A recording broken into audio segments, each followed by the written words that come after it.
Bom dia, pessoal. Tudo beleza?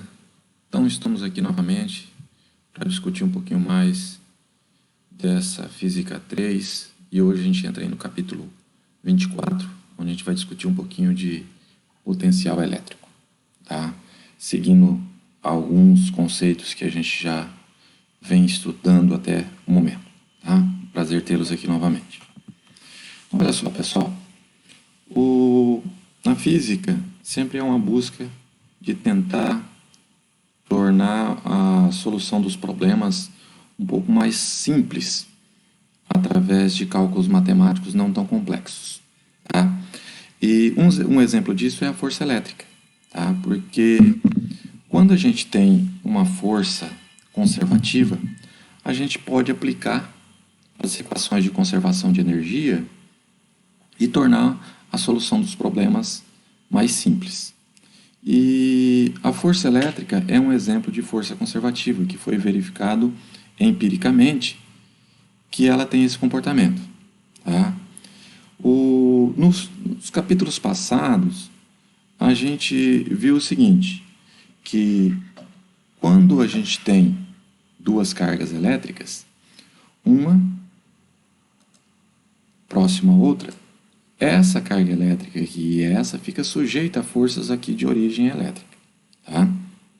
Mas a gente viu também que se eu retirar essa carga daqui, ainda existe uma região em torno da carga Q1, que é uma região onde existe um campo elétrico, que a gente definiu utilizando uma carga de prova, porque o campo elétrico nada mais é a região do que na qual, a gente coloca uma carga e ela fica sujeita a uma força de origem elétrica. Tá? Só que quando a gente vem aqui e coloca uma carga Q2, se eu soltar essa carga Q2, ela entra em movimento. Tá? Se ela entra em movimento, ela adquire energia cinética. Tá? E essa energia cinética, ela veio da onde?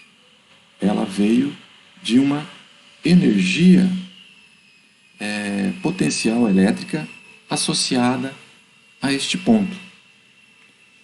Então eu posso, da mesma maneira que é utilizado lá na mecânica, associar uma energia potencial como sendo menos o trabalho realizado pela força. Tá? E definir uma grandeza nesse ponto,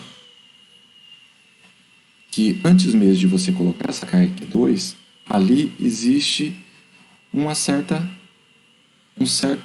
potencial elétrico que a gente vai definir como sendo a energia por unidade de carga associada a esse ponto. Tá?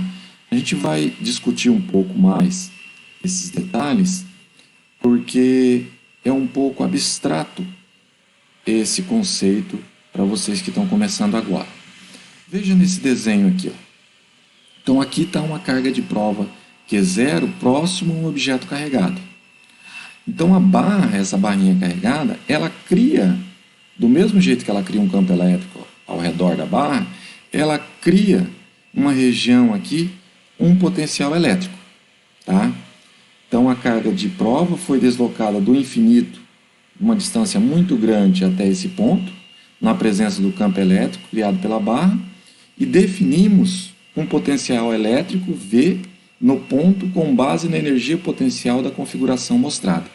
Então a energia potencial está associada quando a gente tem um conjunto, só que quando a gente não tem um conjunto, ainda assim tem associado a esse ponto um potencial elétrico. Para a gente definir melhor essa grandeza, vamos lembrar da energia potencial gravitacional, da variação da energia potencial gravitacional. A gente viu lá na mecânica que a variação da energia potencial gravitacional pode ser escrito como menos o trabalho, menos a integral de xi até xf, da força aplicada aqui sobre o corpo, vezes o dx. Então a variação da energia potencial é o F menos o I, que é igual a menos o trabalho. Se a gente lembrar da força gravitacional, a gente tinha um objeto, quando a gente soltava o objeto caía. O objeto cai, na verdade.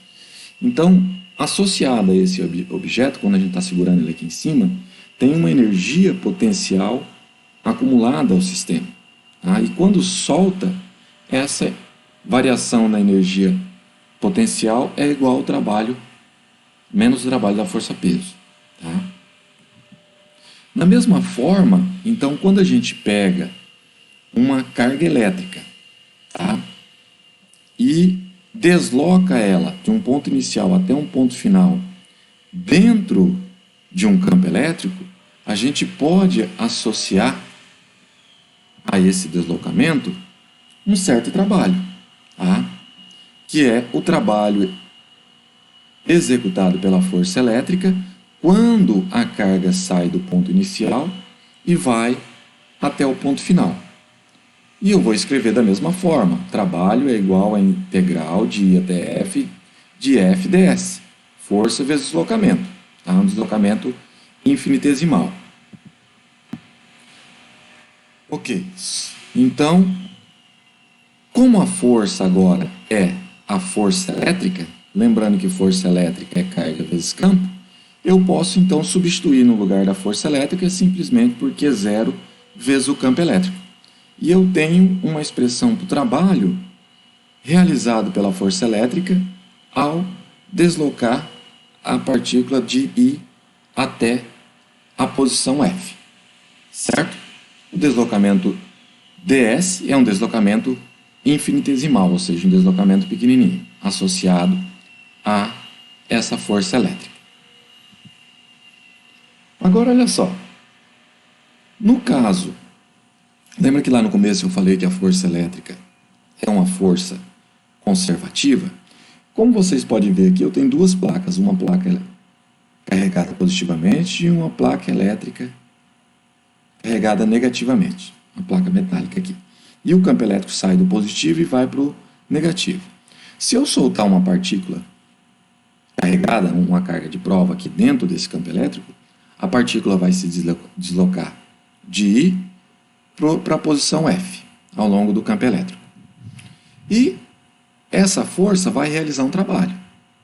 Só que, se eu pegar e deslocar de I até F por esse caminho, e se eu deslocar com a força externa, pudesse fazer isso aqui com a carga, movimentar ela fazendo um caminho totalmente diferente, ainda assim, o trabalho de I até F não ia depender da trajetória dentro do campo elétrico. Porque o trabalho só depende do estado inicial e do estado final da partícula.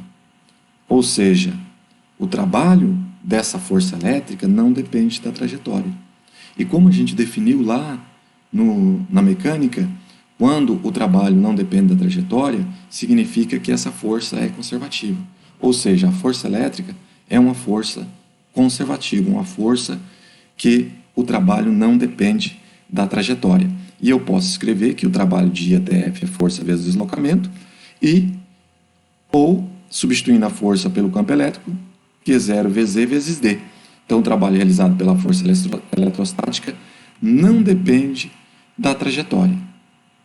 E dessa forma a gente consegue definir o potencial elétrico. Tá? A gente pode associar o potencial elétrico como sendo a energia potencial elétrica por unidade de carga associada a uma carga teste Q0 num determinado ponto próximo a um corpo carregado. É uma propriedade do espaço, tá? Onde existe o campo elétrico e não depende da presença da carga Q0. Para ter energia elétrica associada, tem que ter duas cargas, assim como para ter força. Mas na região próximo à carga existe o campo elétrico e existe ali um potencial que representa energia por unidade de carga definido dessa maneira. Tá? O potencial elétrico é uma grandeza escalar, então não tem direção e nem tem sentido, basta ter um valor numérico e uma unidade, a gente já define o potencial elétrico naquele ponto. E a unidade do potencial elétrico é o volt, que nada mais é como é energia, que é joule, por unidade de carga, que é o coulomb. Tá? Então, a diferença de potencial ou voltagem, a DDP, aqui tem vocês vão ver o termo diferença de potencial, que é diferente de potencial elétrico. Quando se fala em diferença de potencial, ou DDP, é a capacidade do campo elétrico realizar trabalhos sobre uma carga teste entre dois pontos do espaço. Então, a DDP, a diferença de potencial, é representada como ΔV, que é menos o trabalho por unidade de carga. Tá? Então, isso aqui representa a diferença de potencial. Uma outra unidade muito utilizada, né, para energia elétrica é o elétron-volt, que é a energia igual ao trabalho necessário para deslocar uma carga de prova que é zero através de uma diferença de potencial de 1 volt. Então, toda vez que aparecer o termo elétron-volt, isso aqui não é diferença de potencial. 1 elétron-volt é o produto da carga vezes a voltagem. Quando você pega carga vezes a voltagem, isso a gente tem energia.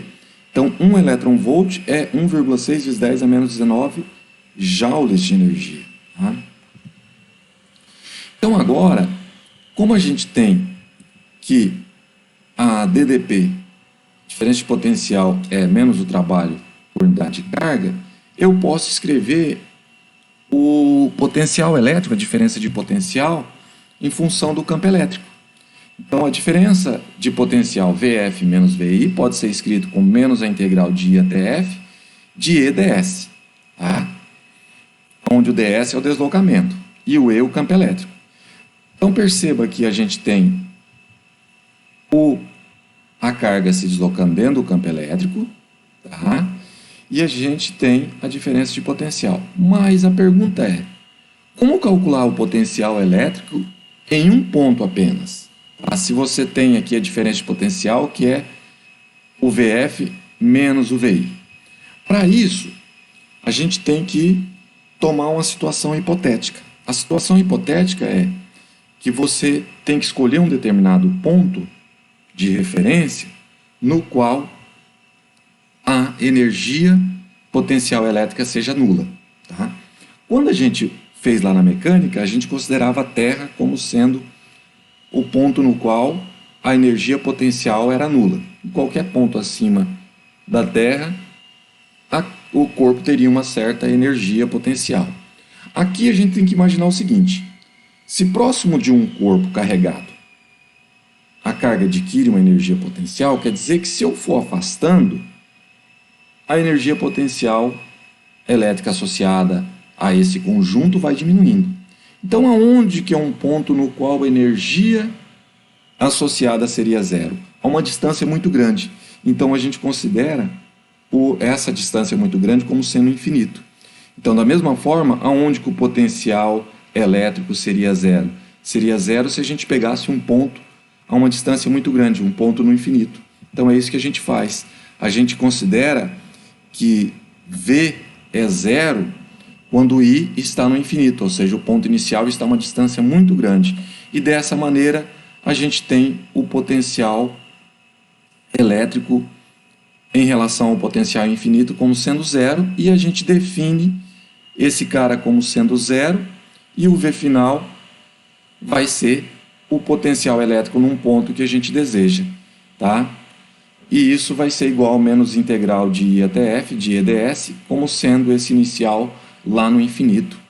E a gente tem como calcular, então, o potencial elétrico num determinado ponto, tá? Obrigado por assistirem, e a gente discute mais sobre potencial elétrico na próxima aula.